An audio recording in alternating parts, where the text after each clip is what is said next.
శక్తిని నెరపుటకైనా ఆశ్చర్య కార్యములొసగుటకైనా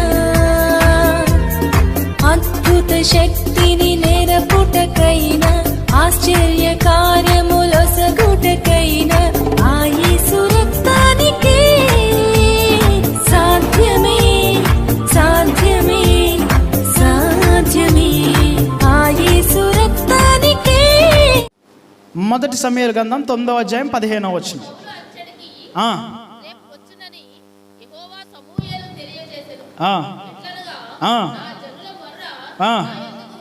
నా యొద్దకు వచ్చాను, నేను వారిని దృష్టించి ఉన్నాను కాగా ఫిలిష్తీయుల చేతిలో నుండి.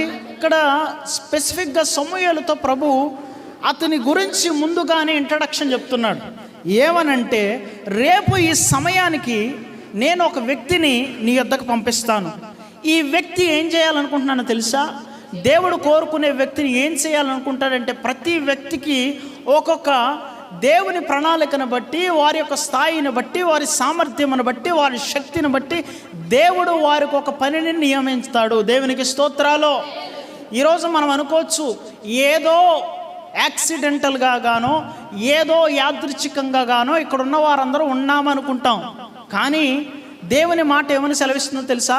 జగత్ పునాది వేయబడక మునిపే మనము తండ్రి చిత్తములో ఉన్నాము. దేవునికి స్తోత్రం.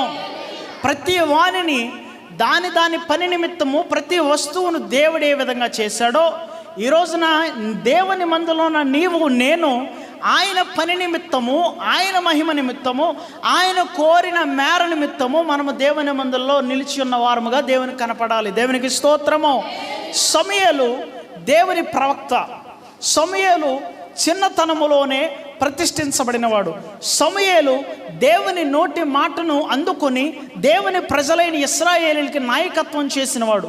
సమూయేలు దేవుని స్వరూపమును, దేవుని ప్రత్యక్షతను, దేవుని వాక్కును, దేవుని శక్తిని సరాసరి చిన్న వయసులో 4 సార్లు దేవుని స్వరాన్ని దేవుని వెంబడ నడిచినవాడు.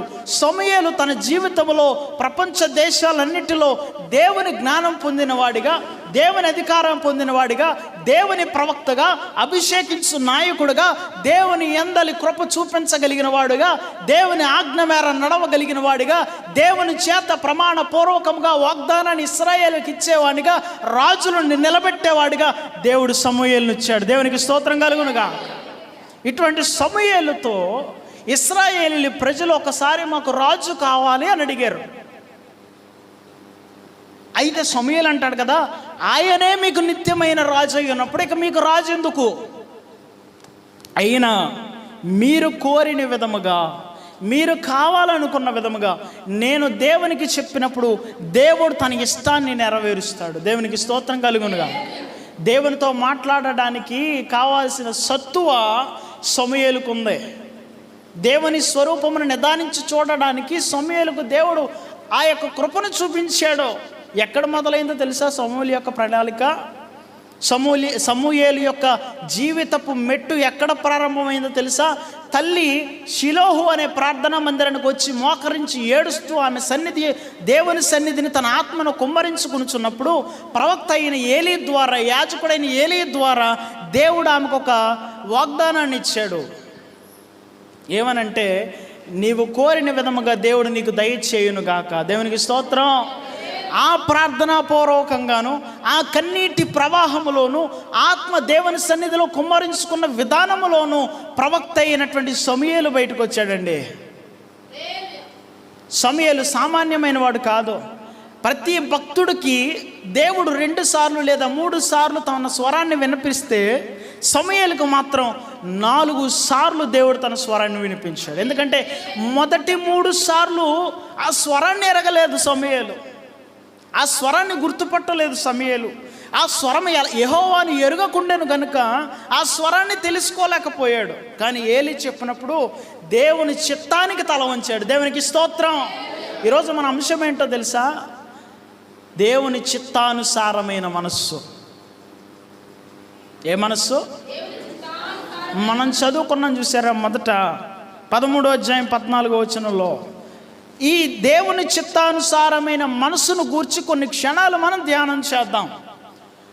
దేవుడు ఇశ్రాయేలీల ప్రజలను నాయకత్వం ద్వారా ఐగుప్తు దేశము నుండి తీసుకొచ్చి కనాను దేశానికి తీసుకురావడానికి దేవుడు మోషేని ఎన్నుకున్నాడు. మనకు బాగా తెలుసు. మోషే తర్వాత ఎవరిని ఎన్నుకున్నాడు? ఎవరిని? నూను కుమారుడైన యెహోషువని ఎన్నుకున్నాడు. యెహోషువ తర్వాత ఎవరిని పెట్టాడు? దేవుడు న్యాయాధిపతులను పెట్టాడు. న్యాయాధిపతుల కాలంలో దెబోరా కానీ, లేకపోతే సంసోను కానీ, లేకపోతే చాలా రకాలైన న్యాయాధిపతులను దేవుడు నియమించాడు. ఇక్కడ ఇశ్రాయేలీలు ఇదంతా కాదు, మమ్మల్ని ఏలటానికి రాజు కావాలని కోరుకున్నారు. అయితే దేవుడు దానికి అంగీకరించి సౌలును పిలిచాడు. సౌలు నీ దగ్గరకు వస్తాడు.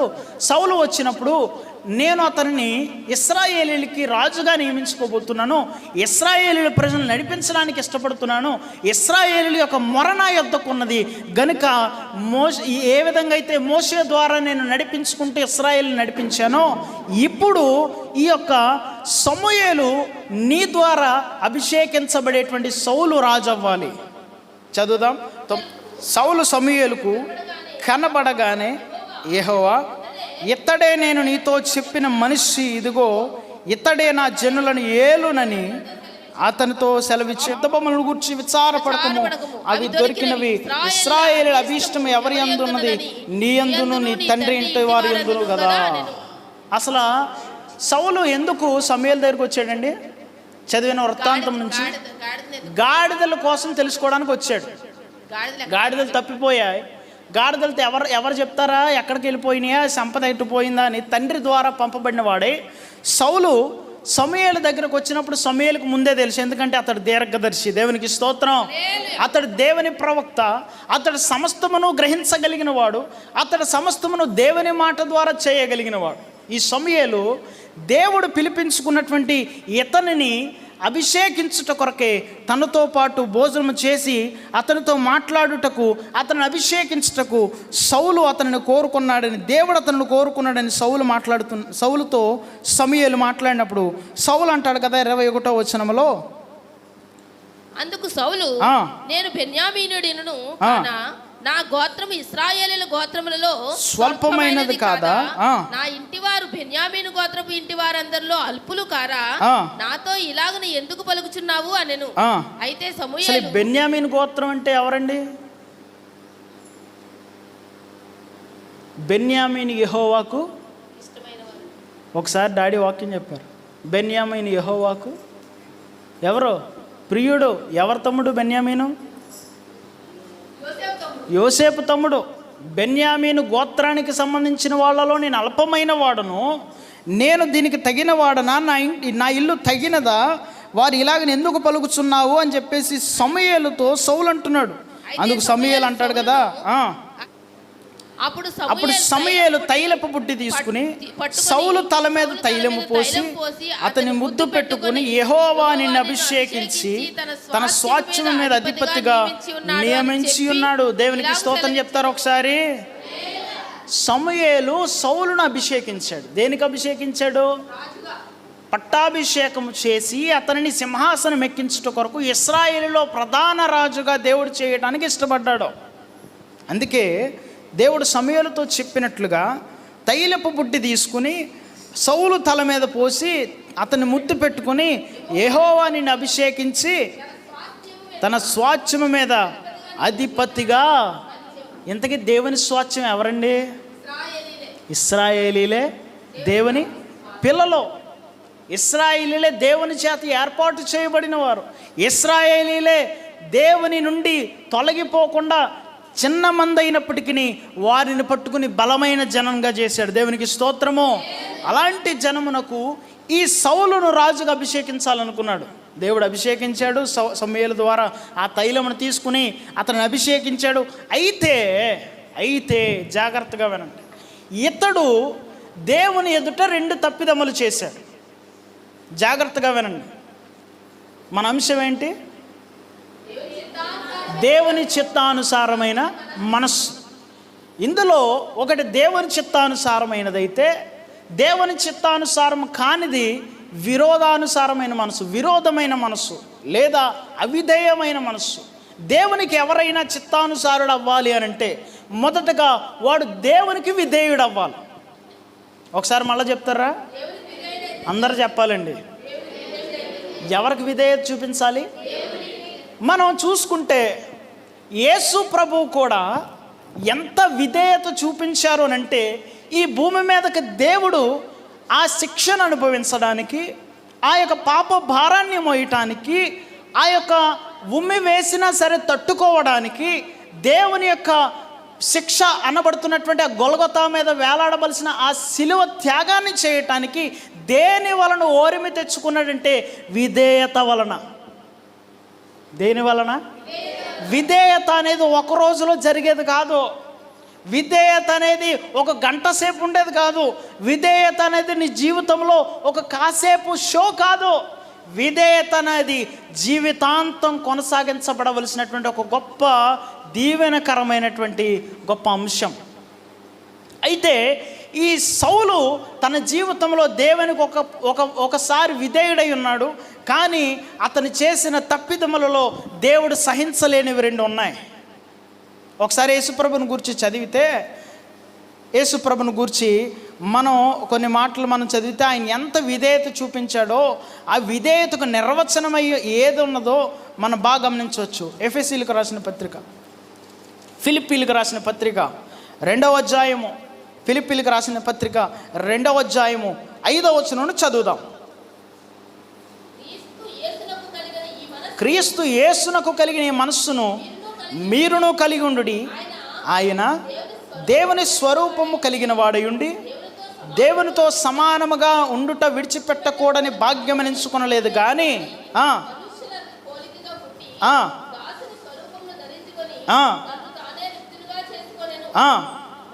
మరియు ఆయన ఆకారమందు మనుష్యుడుగా కనబడి మరణము పొందునంతగా, అనగా శిలువ మరణము పొందునంతగా, శిలువ మరణానికి పొందడానికి ఏమి చూపించాడట? ఏం చూపించాడట? ఇంగ్లీష్లో దీన్ని ఒబీడియన్స్ అంటారు. దేవునికి నువ్వు చిత్తానుసారమైన వ్యక్తిగా కనపడాలి అని అంటే నీలో విధేయతను దేవుడు కనుగొనాలి. ఎవరికి విధేయత కనపడాలి? భక్తుడైనటువంటి అపోస్తులుడైన పౌలు ఫిలిప్పీలకు రాస్తూ అంటాడు కదా, క్రీస్తు యేసుకు కలిగిన మనస్సు మీరు కలిగి ఉండండి. ఎందుకంటే ఒక అవిధేయత వలన సమస్త మానవాళి కూడా పాపములోనికి ఎలా నెట్టివేయబడ్డారో, ఒకరి విధేయత వలన కూడా మనం నీతిమంతులుగా తీర్చబడ్డాం. దేవునికి స్తోత్రాలు. రోమీలకు రాసిన పత్రిక 5వ అధ్యాయం 8వ వచనంలో 5:19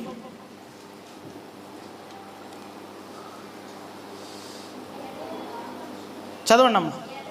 ఏలయనగా ఒక మనుష్యుని అవిధేయత వలన అనేకులు పాపులుగా ఎలా చేయబడిరో అలాగే ఒకని విధేయత వలన అనేకులు నీతిమంతులుగా చేయబడుదురు. దేవునికి స్తోత్రం చెప్తారా?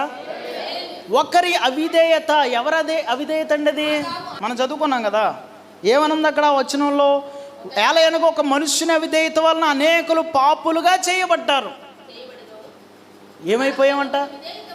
అవిధేయత దేని వరకు మనల్ని తీసుకెళ్తుందంటే దేవుని మాటను త్రిప్పే విధముగా మార్చేస్తుంది. వాళ్ళు పాపులుగా చేయబడిపోయారు. వారు పాపులుగా దేవుడు పిలవలేదు, కానీ పాపులని దేవుడు గుర్తించడానికి ఇష్టపడట్లేదు. కానీ దేవుడు అవిధేయతను గూర్చినటువంటి విషయాన్ని మనకు బోధిస్తున్నాడు. ఏమని? ఆదాము ఏ విధంగా అవిధేయుడైపోయి గెంటివేయబడ్డాడో, అవిధేయత సంపాదించుకున్న వారందరూ, పాప భాగ్యాన్ని సంపాదించుకున్న వారందరూ కూడా, విధేయత లేని వారందరూ కూడా అవిధేయత వలన తొలగిపోబడుతున్నారు, అవిధేయత వలన జారిపోబడుతున్నారు, అవిధేయత వలన ముందుకు వెళ్ళవలసిన వారు వెనక్కి ప్రయాణం చేస్తున్నారు.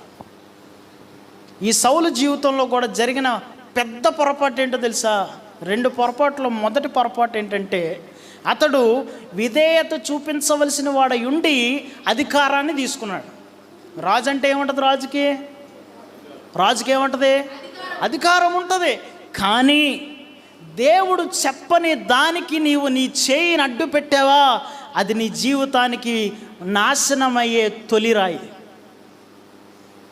దేవుడు అధికారాన్ని సౌలుకి ఇచ్చాడు, రాజ్యాన్ని ఏలమన్నాడు, అధిపతినిగా అతను నియమించాడు. అతని చేతిలో ఇశ్రాయేలు బలగమే ఉన్నది.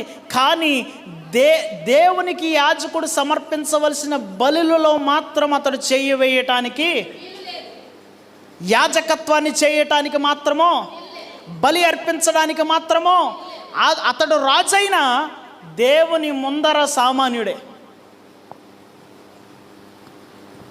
దేవుని ముందర దేవుని అధికారం లేని వాడు ఎవడైనా సరే సామాన్యుడే.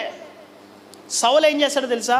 సమూయేలు రావట్లేదని ఉన్నటువంటి ప్రజలను పెట్టుకొని తన వారిని కొంతమందిని, వేల మందిని పోగేసుకుని బలి అర్పించకూడనటువంటి వాడయుండి బలి అర్పించుటలో దేవునికి అయిష్టుడైపోయాడు.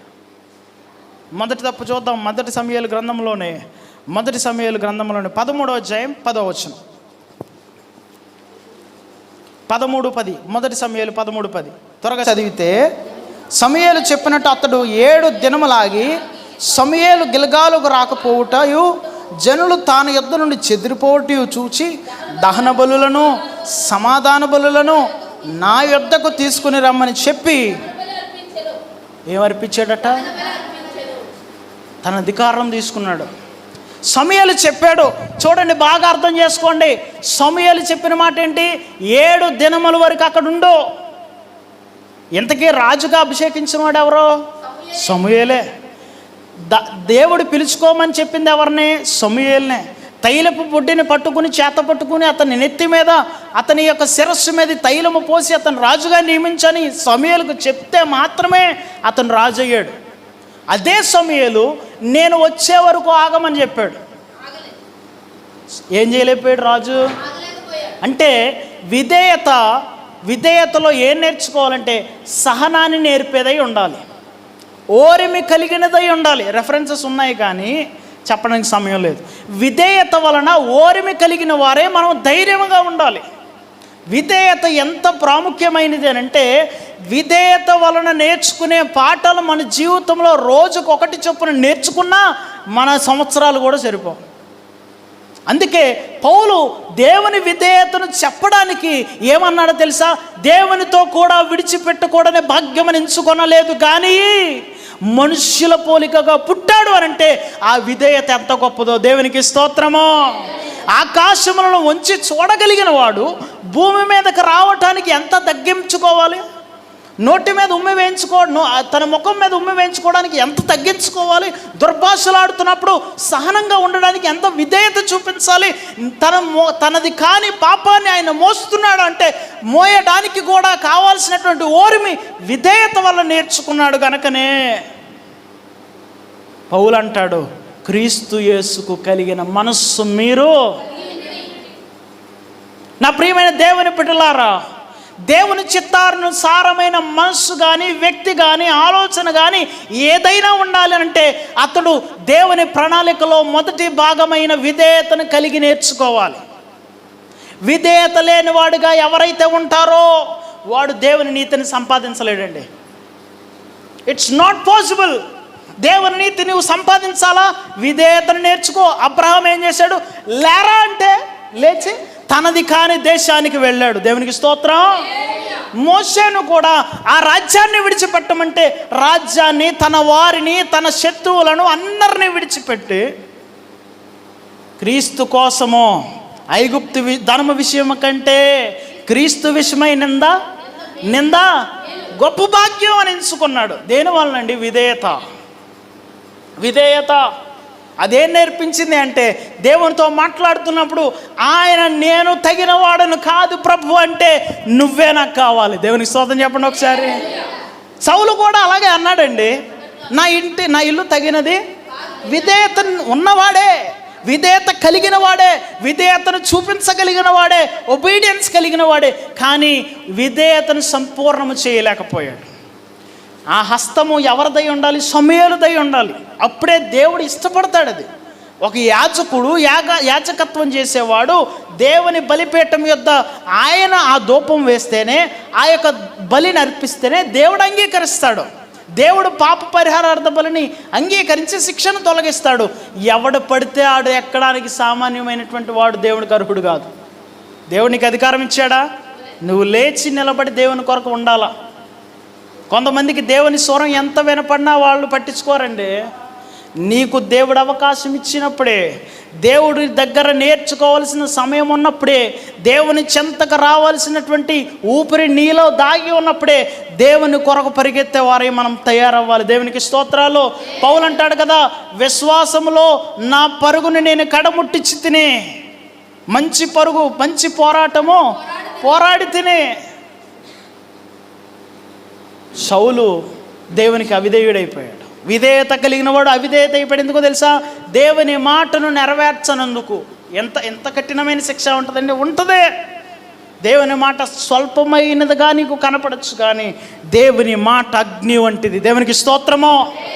సౌలు నెరవేర్చలేని దానిని సమూయేలు తన కోపము చేత, సమూయేలు దాంతో అంటాడు కదా, సమూయేలు మాట్లాడతాడు. తర్వాత వచనాలు చదువుదాం. 11వ వచనం నుండి, సమూయేలు అతనితో, నీవు చేసిన పని ఏమని అడిగాను.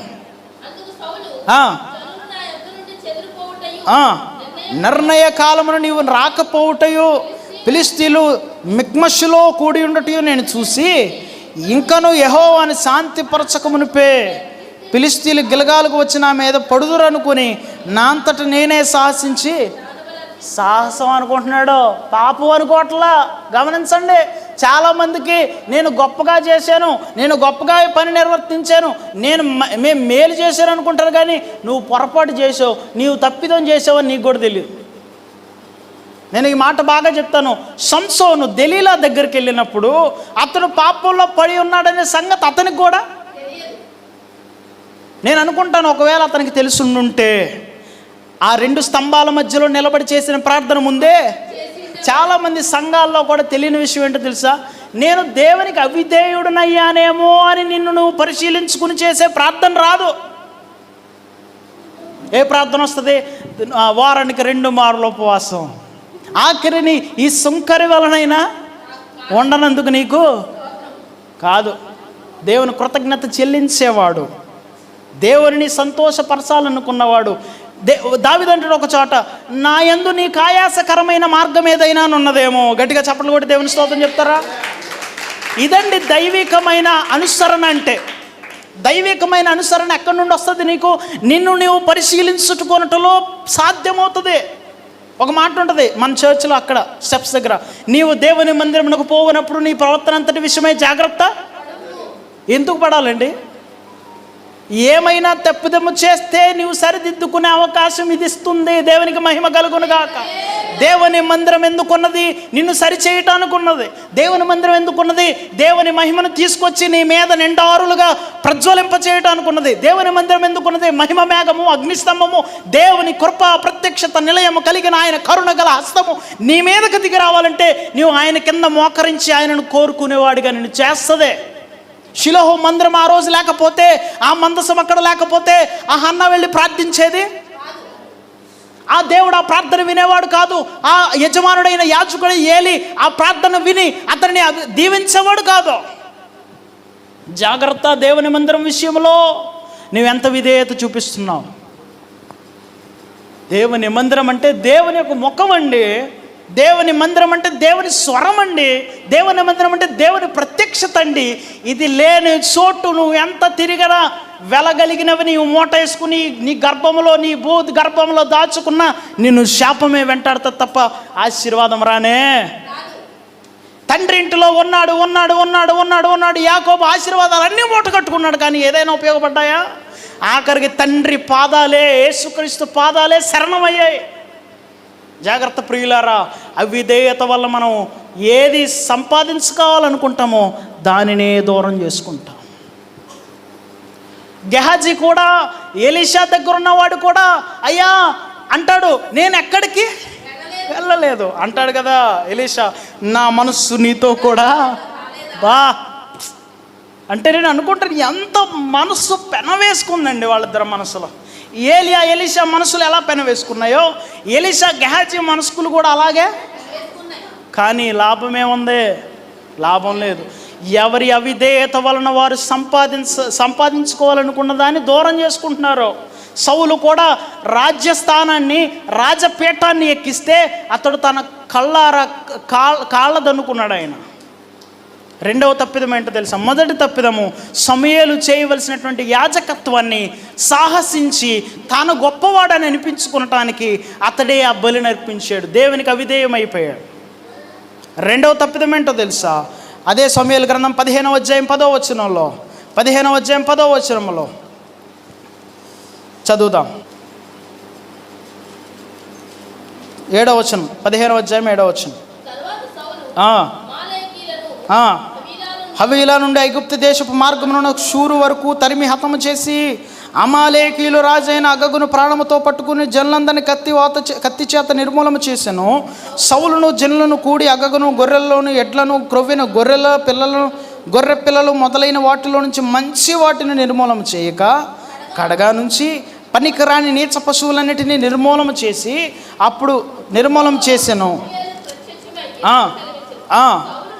సౌలు నన్ను అనుసరింపక, జాగ్రత్తగా వినండి. రెండవ మెట్టు ఏంటో తెలుసా?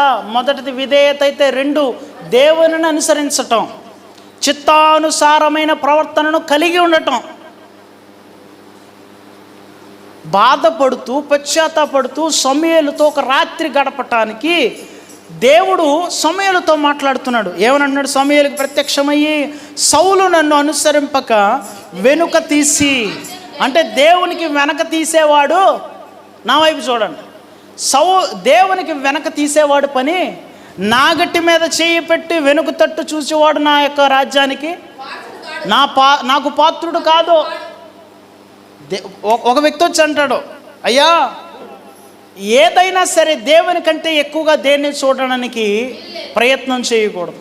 నెంబర్ 1, దేవుని దగ్గరికి వచ్చేవాడు సంపూర్ణమైనటువంటి మాన్యమైన భక్తి కలిగిన వాడిగా, నిశ్చలమైన హృదయం కలిగిన వాడిగా, దేవుని వెంట అడుగు వేసుకునేవాడై ఉండాలి తప్ప అడుగులు వెనక్కి తీసేవాడిగా ఉండకూడదు. అది నీ కళ్ళకు మంచిగా కనపడినా చెడుగా బాగుందనే కదా ఆకాను వెళ్ళి ఏం చేశాడు? షేనారు వస్త్రమును, ఆ వెండిని తీసుకెళ్ళి కప్పెట్టి దాచుకున్నాడు, ఎవరికీ తెలియదు అనుకున్నాడు. కానీ పట్టించింది అదే. ఏ చేతులతో అయితే పట్టుకున్నాడో ఆ చేతుల స్పర్శ ద్వారానే దేవుడు ఆకానును పట్టించాడు. ఈరోజు చెప్తున్నాను, మంచిన వాటిని, క్రొవ్విన వాటిని, బలిష్టమైన వాటిని పక్కకు తీశాడు, కానీ దేవుడు వాటిని ఇష్టపడలేదు. శపించబడిన వాటిని దేవుని యొక్క స్థలంలోనికి తీసుకురావడానికి దేవుడు ఇష్టపడడు. అది రెండవ తప్పిదముగా చూశాడు కనుక దేవుడు సమూయేలుతో సౌలు గూర్చి బాధపడుతూ మాట్లాడుతున్నాడు.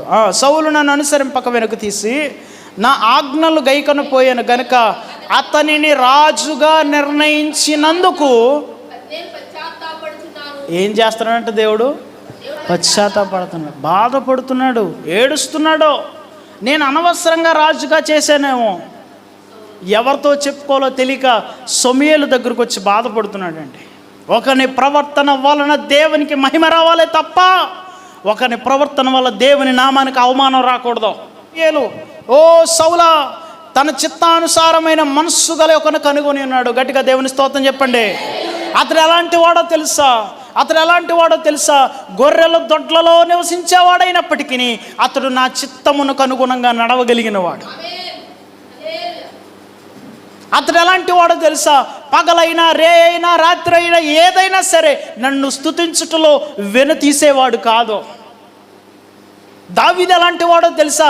నా మనస్సు తెలిసి దానిని బట్టి నిందారహితుడైనటువంటి వాడు, యథార్థమైన హృదయం కలిగిన వాడు, నేను కోరుకున్నవాడు. దేవునికి స్తోత్రం. చూసారా, ఒకరి స్థానము అవిధేయత వలన తొలగిపోతే అదే స్థానము విధేయత వలన నెరవేర్చబడింది.